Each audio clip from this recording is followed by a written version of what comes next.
Hello hi नमस्कार दोस्तों, स्वागत है आप सभी का हमारे यूट्यूब चैनल में। दोस्तों आज की हमारी कहानी की शुरुआत राजस्थान के उदयपुर से जिले से होती है और वहीं पर एक गांव पड़ता है और उसी गांव में रहने वाला संजय दोस्तों जो एक पटवारी था और पटवारी के पद पर रहते हुए उसने बहुत सारे पैसे भी कमा लिए थे।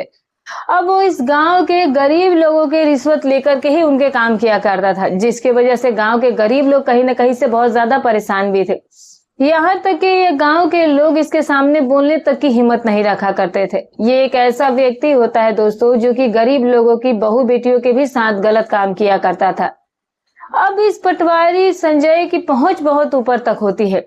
अब जो संजय था इसके परिवार में एक बहू भी होती है, जिस बहू का नाम जो है वो रीता होता है और जो दिखने में काफी खूबसूरत और जवान थी। उसके पति की लंबी बीमारी की वजह से मौत हो गई थी, जिसकी वजह से राखी कहीं ना कहीं विधवा हो गई थी। अब दोस्तों संजय के परिवार में उसकी एक इकलौती पोती भी होती, जिसका नाम जो है दोस्तों सोनम होता है। सोनम जो थी वो हर रोज सुबह के 8 बजे अपने स्कूल चली जाया करती थी और फिर दोबारा दोपहर के 3 बजे ही लौट कर आया करती थी। इसके बाद जो ये सोनम थी वो अपने माँ के कामकाज में हाथ बटाया करती थी। अब सोनम एक ऐसी लड़की थी जो कि पढ़ाई के साथ साथ खेत में भी काम कर लेती थी। सोनम को देखने के बाद गांव के लोग अक्सर यही कहा करते थे कि बेटी हो तो सोनम के जैसे, वरना घर में बेटी नहीं हो।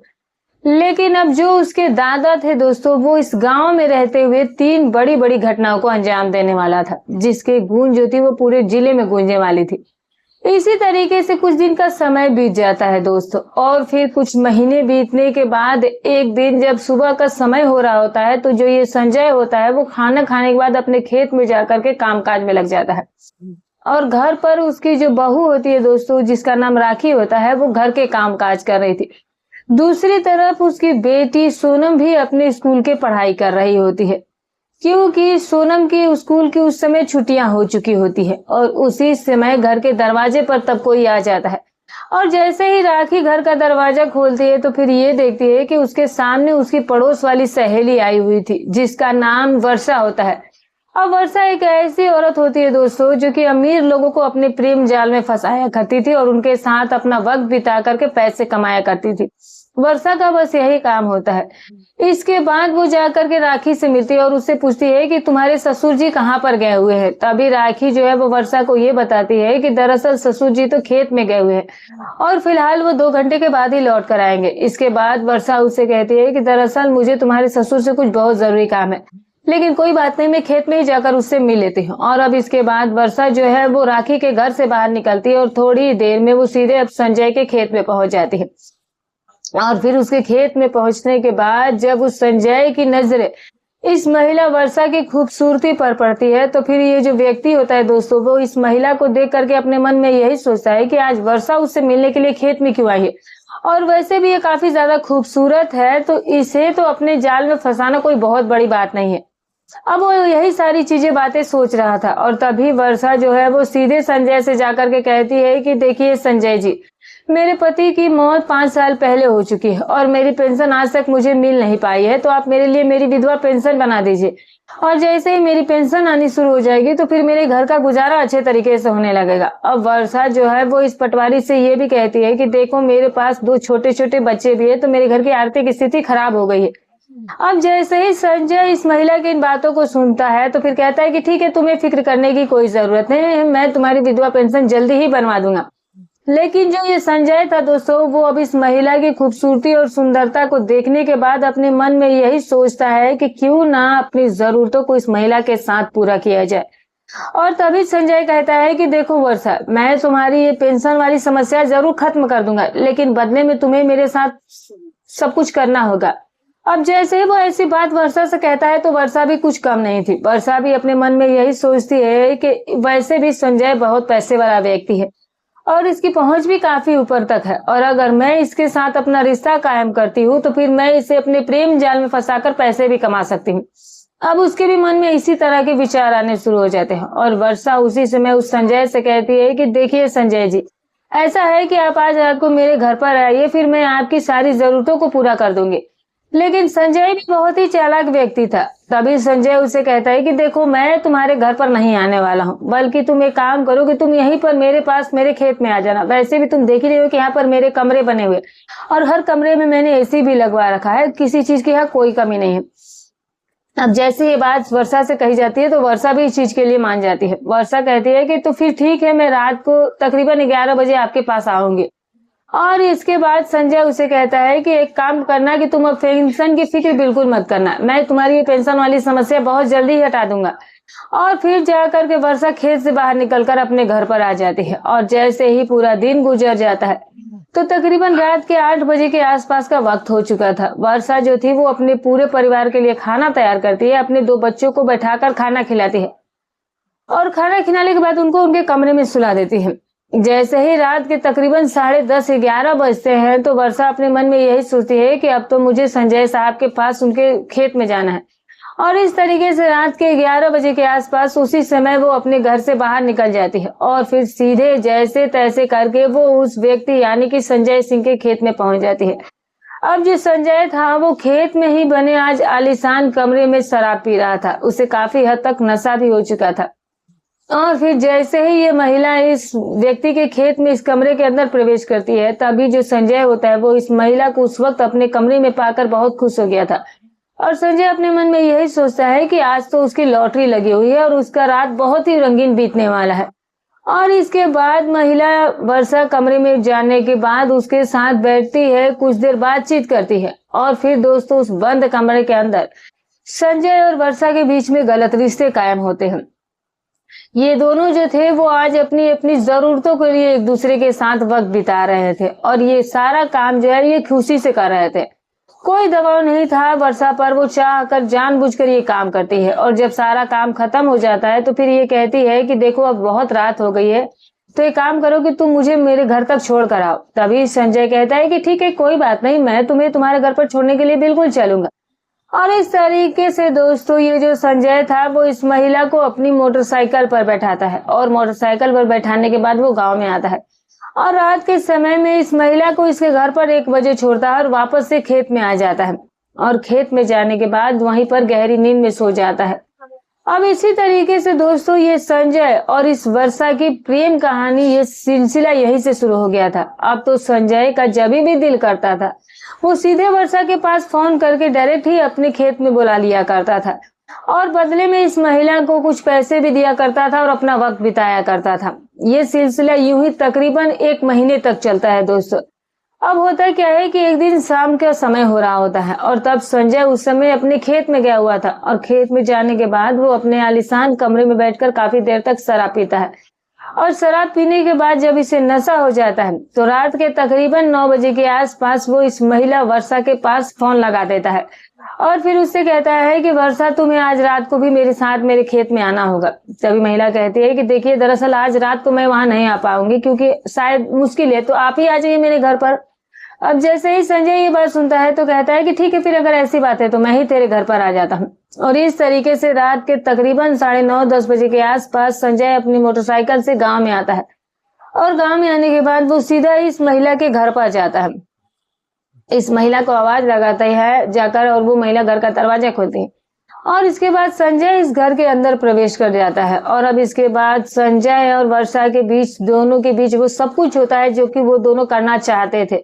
और जब सारा काम पूरा हो जाता है तो फिर ये जो संजय था वो रात के तकरीबन 12 बजे के आसपास इसके घर से बाहर निकलता है।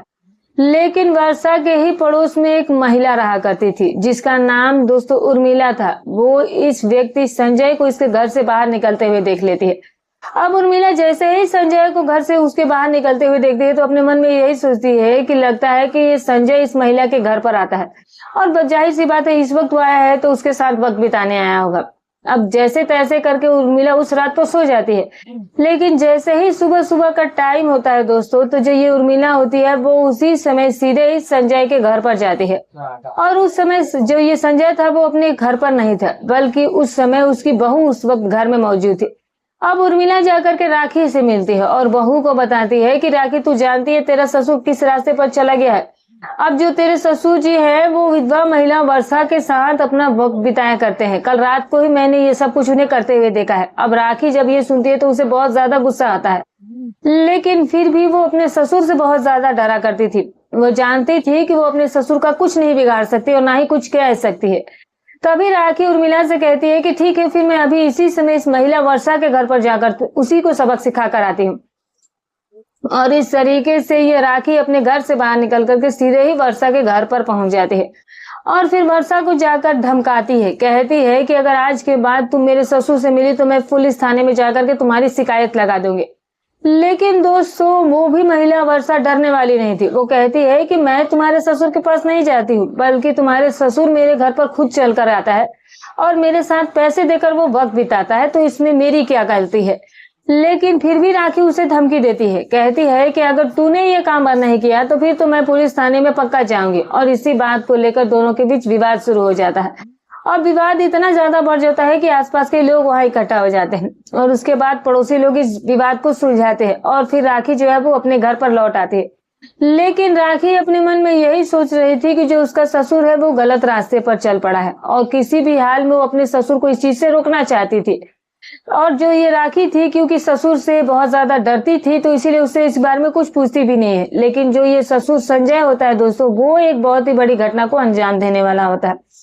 जैसे ही रात का समय होता है तो जो ये संजय होता है वो खेत से अपने घर पर लौट कर आता है और घर पर आने के बाद खाने खाने के बाद वो उसी समय घर से बाहर निकल करके सीधा ही इस महिला वर्षा के घर पर पहुंचता है और वर्षा से कहता है कि वर्षा चल, आज मैं तेरे साथ वक्त बिताता हूँ। तभी वर्षा उसे बताती है कि तुम्हें पता है कि तुम्हारी बहू मेरे घर पर आकर मुझे धमकी दे करके गई है और ये कह कर गई है कि अगर मैं तुमसे मिलूंगी तो फिर वो पुलिस थाने में जाकर शिकायत कर देगी। अब जैसे ही संजय को इस बारे में पता चलता है तो बहुत ज्यादा गुस्सा होता है। वो कहता है कि वर्षा, तुम इस बात की बिल्कुल फिक्र मत करो, उसे तो मैं संभाल लूंगा। और इसके बाद भी वो उस महिला के घर के अंदर जाता है, उसके साथ अपनी रात रंगीन करता है और फिर वहां से वो सीधे खेत में चला जाता है और वहां ही सो जाता है। संजय जो है वो कहीं ना कहीं वर्षा से मिलना जुलना नहीं छोड़ पाया था, लेकिन संजय जो था वो अपनी बहू राखी के साथ अब कुछ नए काम को करने वाला था। अब इसी तरीके से कुछ दिन का वक्त बीत जाता है और तकरीबन 15 दिनों के बाद होता क्या है दोस्तों कि सुबह का समय हो रहा होता है और जो ये राखी थी वो उस दिन अपने ससुर के लिए खाना बना रही होती है और जो संजय था वो उस समय अपने घर के कमरे में बैठा हुआ था। जैसे ही राखी खाना लेकर के अपने ससुर के कमरे में जाती है तो दोस्तों, आज जो ये संजय था उसकी नीयत अपनी बहू पर ही खराब हो जाती है। वो अपने मन में यही सोचता है कि उसके घर में वैसे भी एक विधवा बहू है और वो अपनी विधवा बहू के ही साथ अपना वक्त बिताने के बारे में सोच लेता है। जब ऐसे ऐसे ख्याल उस व्यक्ति के मन में आते हैं तो फिर उसी समय जो इसकी बहू राखी होती है वो इसे कहती है कि पिताजी, दरअसल आज मेरी माँ का फोन आया था और वो अचानक से बीमार पड़ गए हैं, तो फिलहाल तो मुझे अपने मायके में जाना होगा। उसी समय संजय उसे कहता है कि ठीक है, कोई बात नहीं, मैं तुम्हें लेकर के चलता हूँ, मैं तुम्हें मायके छोड़ दूंगा। अब जैसे ही ये बातें संजय कहता है तभी राखी उसे कहती है कि दरअसल मैं सोनम को भी साथ ले जाना चाहती हूँ। तभी संजय कहता है कि तुम उसको क्यों लेकर जा रही हो, उसकी पढ़ाई छूट जाएगी और वैसे भी वो तुम्हारे साथ नहीं जाओगी, तुम चली जाओ अकेले। और इस तरीके से दोस्तों संजय जो है वो अपनी बहू से यही कहता है कि जाओ, तुम जाकर के तैयार हो जाओ और मैं तुम्हें लेकर के छोड़ आता हूँ वहां पर। इसके बाद जाकर के राखी भी जल्दी जल्दी में तैयार होती है और तैयार होने के बाद जब सज धज करके वो अपने कमरे से बाहर आती है तो फिर आज जो ये संजय की नीयत थी वो तो पहले से ही बहू पर खराब हो गई थी और फिर वो उसी समय खाना खाने के बाद सीधा रसोई में जाता है और फिर चाकू उठाकर अपनी जेब में रख लेता है और फिर अपनी बहू से कहता है कि चलो मैं गाड़ी घर से बाहर निकलता हूँ और फिर मैं तुम्हें लेकर के जल्दी से तुम्हें छोड़कर आता हूँ।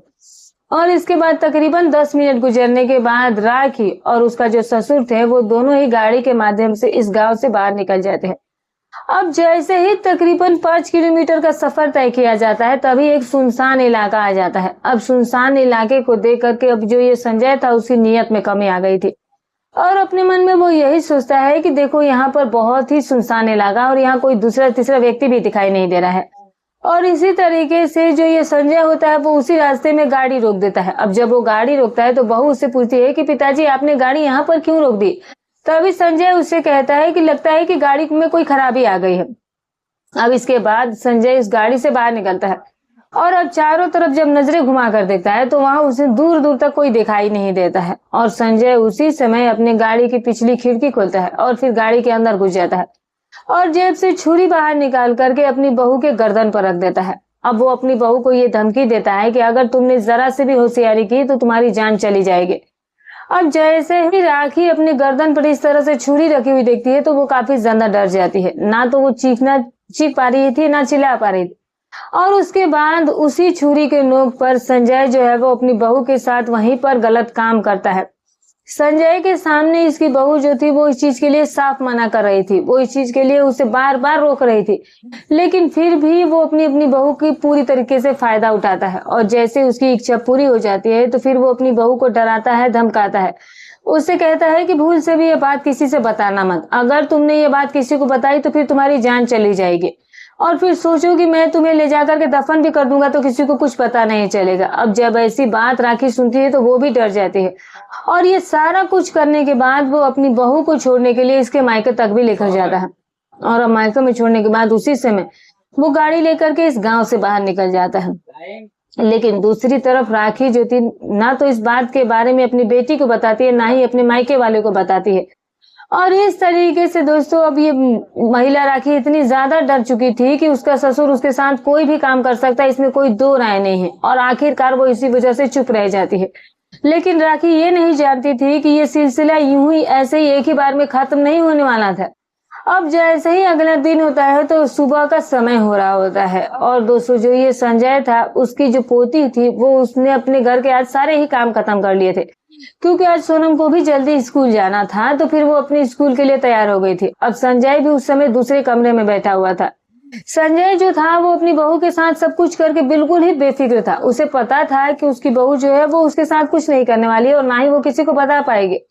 अब संजय उस समय अपने कमरे में बैठकर कुछ काम ही कर रहा था। तभी जो सोनम होती है वो अपने दादाजी के पास जाती है और फिर उसे जाकर के कहती है कि दादाजी आज मुझे अपनी स्कूल की फीस भरनी है और अगर आज फीस नहीं जमा करी तो फिर मुझे प्रिंसिपल सुनाने लगेगा। तभी उसका दादा कहता है कि बेटी तुम किस बात की फिक्र क्यों करिए, मैं ही स्कूल में आकर के तुम्हारी आज सारी फीस जमा करा के जाऊंगा। और इतनी सारी बातें कहने के बाद सोनम जो है वो अपना बैग उठाती है और सीधे अपने स्कूल में पढ़ाई करने के लिए चली जाती है। लेकिन जो ये संजय था वो आज अपने घर में अकेला था। अब वो करता क्या है कि तकरीबन जब 1 घंटे का वक्त बीता है तो वो कुछ पैसे लेता है और फिर पहले तो वो खेत में जाता है और खेत में कुछ देर तक थोड़े मोड़े काम करता है और उसके बाद वो डायरेक्ट स्कूल में जाता है। और स्कूल में जाने के बाद वो स्कूल के प्रिंसिपल से जाकर के मिलता है और फिर उनसे बताता है कि दरअसल मुझे अपनी पोती सोनम की स्कूल फीस जमा करानी थी। और इसके बाद संजय जो है वो सारी स्कूल फीस भी दे देता है। स्कूल फीस जमा करने के बाद वो प्रिंसिपल से ये भी कहता है कि फिलहाल मैं अपनी पोती को भी अपने साथ ही ले जाना चाहता हूँ, क्योंकि जो मेरी बहू है वो तो मायके में गई हुई है और घर में दोपहर का खाना भी नहीं बना है। तभी प्रिंसिपल कहता है कि ठीक है कोई बात नहीं, आप आए हुए तो आप मुझे लेकर जा सकते हैं। और इस तरीके से संजय अपनी पोती को अपने साथ अपनी गाड़ी पर बैठाता है। अब जैसे ही संजय मोटरसाइकिल पर अपनी पोती को बैठाता है तब वो उसे ये भी कहता है कि चलो आज पहले खेत में चलते हैं कुछ, क्योंकि थोड़ा बड़ा काम है और थोड़ी सब्जियां भी लगी हुई तो थोड़ी सब्जियां लेकर के ही वापस घर चलेंगे। लेकिन तभी जो ये सोनम होती है वो उसे कहती है कि दादाजी आज खेत में वैसे भी गए हुए बहुत ज्यादा समय बीत चुका हो, तो चलो इसी बहाने मैं भी खेत में घूम लूंगी। और इस तरीके से संजय जो है वो अपनी गाड़ी का रुख अपने खेतों की तरफ कर चुका था। वो अपनी पोती को लेकर के डायरेक्ट खेत में जाता है। खेत में जाते ही सोनम सब्जियां तोड़ने लगती है, लेकिन संजय अपने कमरे का दरवाजा खोल करके वहां जाता है और फिर वहां बैठ करके एसी चला करके डायरेक्ट शराब पीना शुरू कर देता है। लगभग आधे घंटे का समय ऐसे ही गुजर जाता है। अब सोनम ने भी सारी सब्जियां तोड़ ली थी। इसके बाद सोनम जो है वो सीधे अपने दादा के कमरे में जाती है और वहां जाकर देखती है कि जो सोनम का दादा है वो तो उसमें शराब पी रहा होता है। तभी वो अपने दादाजी से कहती है कि दादाजी ये क्या बात हुई है, आप दिन में तो शराब नहीं पीते, आप तो ज्यादातर रात को ही पीते हैं, तो ऐसी क्या बात हो गई कि आप ऐसे ही दिन में शराब पीने लगे। तभी उसका दादा उससे कहता है कि दरअसल आज मेरा मन उदास था और इसी वजह से मैंने आज दिन में ही पी लिया है। अब दोस्तों जो ये पोती होती है वो कुछ समझ ही नहीं पाती है उसका दादा कहना क्या चाहता है। उसके बाद जो उसका दादा था उसकी नीयत अब कहीं ना कहीं सोनम पर ही खराब हो चुकी थी। अब संजय जो है वो मौका देखते ही उसी समय जाकर कमरे का दरवाजा बंद कर लेता है और दरवाजा बंद करने के बाद वो एक दराती उठाता है और फिर चारा काटने की दराती उठा करके वो अपनी पोती के गर्दन पर रख देता है और फिर उसे डराता है, धमकाता है, कहता है कि देख देख सोनम, अगर तूने जरा से भी चालाकी की तो तेरी जान चली जाएगी। अब जैसे ही सोनम ऐसी स्थिति में खुद को पाती है तो वो भी डर जाती है, वो भी कुछ कर नहीं पाती है क्योंकि कमरे का भी दरवाजा जो था वो अंदर से बंद था। और इसके बाद जो ये दादा था वो अपनी ही सगी पोती के साथ गलत काम उसी कमरे में करना शुरू कर देता है। सोनम इसे इस चीज के लिए मना कर रही थी, वो कह रही थी कि प्लीज आप मेरे साथ ऐसा कुछ भी मत कीजिए, लेकिन फिर भी जो ये संजय था, आज उसका जमीर मर चुका था, वो शराब के भी नशे में धुत था, तो उसे भी नहीं समझ में आ रहा था कि वो क्या गलत काम कर रहा है। और इस तरीके से एक दादा ने अपनी पोती के ही साथ गलत काम किया था। और अब जैसे ही वो ये काम पूरा करता है तो फिर वो अपनी पोती को भी उसी तरह से डराता धमकाता है जैसे कि उसकी माँ को उसने डराया था, धमकाया था, उसे भी उसने जान की लेने की धमकी दी थी। और दोस्तों जब वो ये सारी धमकियां सोनम को देता है तो सोनम भी डर जाती है। और फिर उसके बाद ये सारा काम करने के बाद संजय अपनी पोती को लेकर के गांव के घर में जाता है और फिर उससे कहता है कि देखो अब मैं रात को घर पर लौट कर आऊंगा, तो एक काम करना है कि तुम आज रात को भी तैयार रहना है क्योंकि अब हम ये काम रोज करेंगे। अब जैसे ये बात सोनम से कही जाती है तब वो चुप रह जाती है और इस तरह से संजय वापस से अपने खेत में लौट करके आ जाता है और वहां जाकर के वो शराब पीना शुरू कर देता है। लेकिन दोस्तों सोनम उस समय घर पर अकेली थी, तभी वो अपना मोबाइल फोन निकाल करके सीधे अपनी माँ के पास फोन लगा देती है और अपनी माँ को वो ये कहती है कि माँ अब जितनी जल्दी हो सके घर पर आ जाइए, मेरे साथ बहुत गलत हुआ है। तभी उसकी माँ उससे पूछ रही थी कि बेटी आखिर ऐसी कौन सी बात हो गई। इसके बाद सोनम जो है वो अपनी माँ को अपनी बीती हुई पूरी कहानी फोन पर सुना देती है। अब सोनम ने उसे बता दिया कि उसके दादा ही उसे खेत में ले जाकर के गलत काम किया था। अब राखी जैसे ही अपनी बेटी के मुंह से ऐसी बात सुनती है तो उसके तो होश उड़ करके रह जाते हैं। अब राखी उसी समय एक गाड़ी को जो है वो किराए पर करती है और सीधे ही वो उसी गाड़ी के माध्यम से तकरीबन 1 घंटे के अंदर ही अपनी बेटी के पास उसके घर पर पहुंच जाती है। और उसके बाद राखी से सोनम जाकर मिलती है और फिर उसे दोबारा से सारी बातें पूछती है और सोनम रोते हुए अपनी पूरी कहानी वापस से माँ को सुना देती है। लेकिन वहां पर राखी भी अपनी बेटी के सामने रोती है और उसे वो भी बताती है कि तू जानती है कि तेरे दादा ने मेरे साथ भी ऐसा ही काम किया था। अब इस बात से सोनम को बहुत गुस्सा आ गया था। सोनम ने यही कहा कि माँ चलो पुलिस स्टेशन चलते हैं, लेकिन राखी कहती है कि पुलिस स्टेशन में जाने का क्या फायदा है, वैसे भी तेरे दादा के पास बहुत ही पैसे और पावर है, उसकी पहुंच बहुत ऊपर है, वो छूट जाएगा जेल से। लेकिन सोनम जो थी वो इस चीज के लिए बहुत बहादुरी दिखाती है। वो ये सोच लेती है कि उसके दादा को किसी भी तरह उसके कर्मों का फल देना ही होगा और अगर वो नहीं हम लोग उसे रुकेंगे तो फिर वो वापस से हमारे साथ यही चीजें करेगा। अब राखी भी कहीं ना कहीं सोनम के समझाने के बाद जो थी वो इस चीज के लिए तैयार हो गई थी। अब राखी ने भी अपनी बेटी का साथ दिया क्योंकि वो लोग जानती थी कि जब उनका ससुर और उस लड़की का दादा जब उनके साथ ये सब कुछ कर सकता है तो वो दूसरे किसी के भी साथ ये सब कुछ कर सकता है और वो किसी की जिंदगी के साथ खिलवाड़ कर सकता है। ऐसे में सोनम ने अपनी माँ को जब बहुत समझाया तो आखिरकार वो लोग पुलिस स्टेशन गए और पुलिस स्टेशन में जा करके संजय के खिलाफ उन्होंने रिपोर्ट दर्ज कराई। और पुलिस में जब उन्होंने रिपोर्ट दर्ज कराई तो पुलिस ने भी इस मामले को गंभीरता से लिया और फौरन ही संजय को खोजा गया और संजय अपने खेत में बने कमरे में ही उस वक्त पकड़ा जाता है। पुलिस उसे उठा करके थाने लाती है और जब उससे पूछताछ करती है, पहले तो वो पुलिस के सामने बहाने बनाने लगता है कि दोनों माँ बेटी मेरा पैसा हड़पना चाहती है, मेरी प्रॉपर्टी हड़पना चाहती है और इसीलिए वो मुझ पर ऐसा इल्जाम लगा रही है। जब पुलिस उसे अच्छे से पूछताछ करती है तब वो नहीं बताता है, लेकिन जैसे ही पुलिस अपना सख्त रवैया उस पर अपनाती है तो आखिरकार वो टूट जाता है और वो इस चीज को एक्सेप्ट कर लेता है। बल्कि पुलिस को इसके बारे में ये भी पता चला था कि वो गांव के भी कई महिलाओं के साथ ये सब कुछ कर चुका था। गांव के भी कई महिलाओं ने अपना नाम बिना बताए उसके बारे में सारी सच्चाई बता दी थी।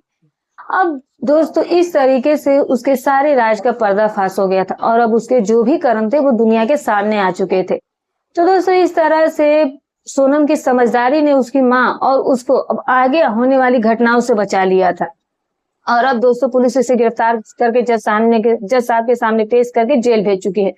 अब उसे क्या सजा मिलेगी दोस्तों ये तो बाद में पता चलेगा, भविष्य में पता चलेगा। लेकिन सोनम ने जो भी निर्णय लिया वो बेहद ही बहादुरी का निर्णय था और बहुत ही सही टाइम पर उसने निर्णय ले लिया था, जिसकी वजह से आज उसके दादा को उसके कर्मों की सजा जेल में भुगतनी पड़ेगी। तो दोस्तों इस तरह से इस कहानी में एक व्यक्ति ने अपनी ही बहू और अपनी ही पोती के साथ गलत किया, बल्कि और भी महिलाओं के साथ गलत किया और सभी ने भी अपना बयान जो है वो इसके खिलाफ देने के लिए हामी भर दी थी। तो दोस्तों ये रही कहानी। आपको ये कहानी कैसी लगी कमेंट करके जरूर बताइएगा। क्या राखी को पहले ही इस बात को ऑब्जेक्शन कर देना चाहिए था ताकि ये चीजें उसकी बेटी के साथ ना हो पाती? आप क्या कहना चाहेंगे दोस्तों, इसमें सबसे बड़ी गलती कहाँ हुई थी? जो भी रहे हो बताइएगा जरूर। तो दोस्तों हमारी कहानी सुनाने का उद्देश्य किसी की भावनाओं को ठेस पहुंचाना नहीं, ना ही किसी के दिल को आहत करना, बस केवल आपको सतर्क करना है, आपको जागरूक करना है। फिर मिलेंगे कल एक और नई वीडियो के साथ, तब तक अपना और अपने परिवार का